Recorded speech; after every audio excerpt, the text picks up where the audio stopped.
چاکەکردن لەو دەڕۆژانەدا لە لای خوای پەروەردگار زۆر خۆشەویستە بە ئێمەش هەرچی پێمان دەکرێت لە عەمەلی ساڵح و لە کردەوەی چاکە لەو دەڕۆژانەدا بران بە ئەنجامی بدەین.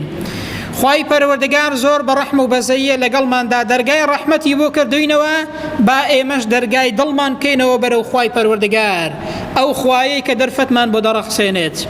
ئەو خوایەی کە دەرگای ڕەحمەتی خۆمان بۆ دەکاتەوە با ئێمەش دەرگای دڵمان بکەینەوە بەرەو خوای پەروەردگار، با ئێمەش ڕوو بکەینە خوای پەروەردگار لەو دەڕۆژانەدا بەشک و خوای پەروەردگار لە تاوانەکانمان خۆش بێت و دەرەجەمان بەرز کاتەوە. دووهەم لە دەرەنجامی کۆتایی ئەو بابەتە ئەوەمان پێ دەڵێت خوای پەروەردگار دەیەوێت لێمان خۆش بێت، دەیەوێت عەفومان کات، دەیەوێت دەرەجەمان بەرز کاتەوە، بەڵام بەو مەرجەی ئێمەش بمانەوێ و ڕوو بکەینە خوای پەروەردگار. ئەوەتە خوای پەروەردگار دەفەرموێت والله يريد أن يتوب عليكم، خوای گەورە دەیەوێت لێتان خۆش بێت، دەیەوێت عەفوتان کە ئینسانەکان مسلمانان خوای گەورە بە ڕەحمە دەیەوێت لێمان خۆش بێت،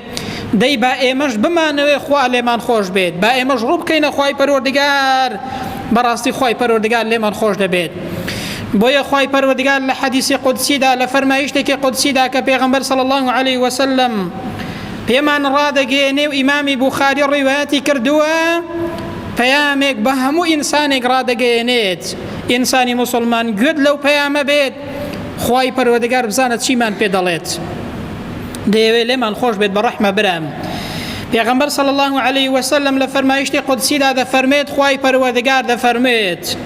وإن تقرب إلي بشبر تقربت إليه ذراعا،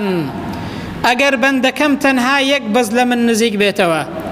تەنها ئەندازە یەک بەست ئەی بەندەکەم خوای گەورە دەفەرمێت لە من نزیک ببیەوە، ئەمن ئەندازە یەک باڵ لە تۆ نزیک دەبمەوە. تەماشاکەن خوای گەورە چەند بە ڕەحمە برام، دەیەوێت لێمان خۆش بێت، یەک بەست بەرەو خوای گەورە بڕۆ، خوای پەروەردگار یەک باڵ بەرەو لای تۆ دێت. وهروها دەفەرمێ وإن تقرب إلي ذراعا تقربت إليه باعا،